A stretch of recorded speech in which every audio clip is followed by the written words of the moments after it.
All right, let's play detective. Today, we're heading into the lab to solve a classic chemical mystery. How do you identify a specific substance when it's hiding in plain sight? So, you're a chemist, and you've got this vial of white powder.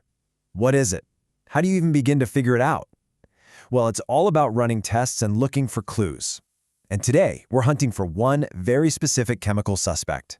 And here it is. Meet our prime suspect, the carbonate ion. Its chemical formula is CO₃², and all that means is it's a little package made of one carbon atom and 3 oxygen atoms, and the whole thing has a -2 charge. If this guy is in our mystery substance, we're gonna find it. Okay, every good investigation starts with the first clue, and for us, that clue is going to come in the form of bubbles. Let's dig in and see how we can force our suspect to show its hand. So how do we do it? The procedure is actually wonderfully simple. First, you take your unknown substance and you just add a little bit of dilute acid. And then, here's the most important part, you just watch. You have to observe really carefully to see if anything happens. And if our carbonate ion is in there, you get this, effervescence. Now, that's just a fancy scientific word for fizzing or bubbling. This is our first big lead, because that fizzing tells us one crucial thing, a gas is being produced. But hang on a second. We've got fizzing, which is great, but that's not quite enough to close the case. Yeah, it tells us a gas is being made, but what gas is it? To really solve this mystery, we need some definitive proof. And this brings us to the next stage of the investigation, the limewater test. This is the classic confirmatory test that's going to give us the rock-solid evidence we need to identify that mystery gas. And just look at the difference here. This is the aha moment. Before the test, limewater is perfectly clear, like water.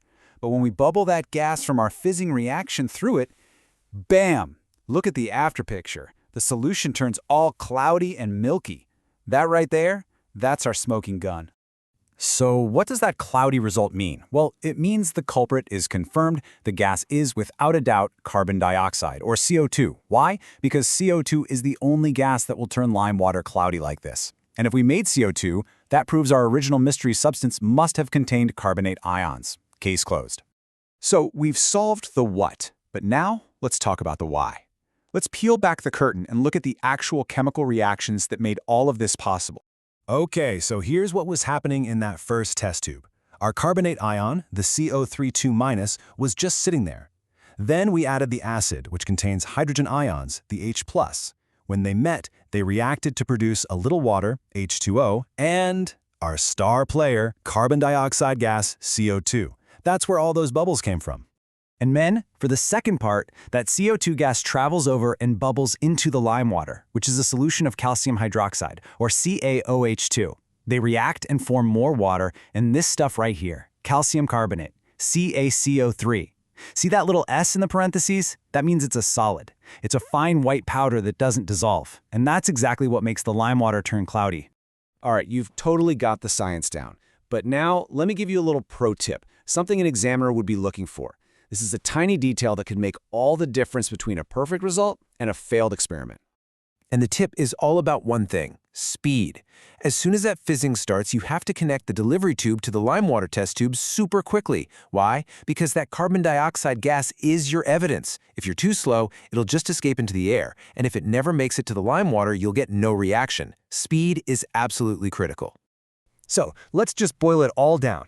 To find a carbonate ion, you follow this logic. First, add dilute acid. The clue is the fizzing, which suggests you have CO₂.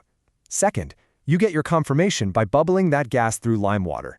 If it turns cloudy, you've confirmed it's CO₂, which proves without a doubt that you started with carbonate ions.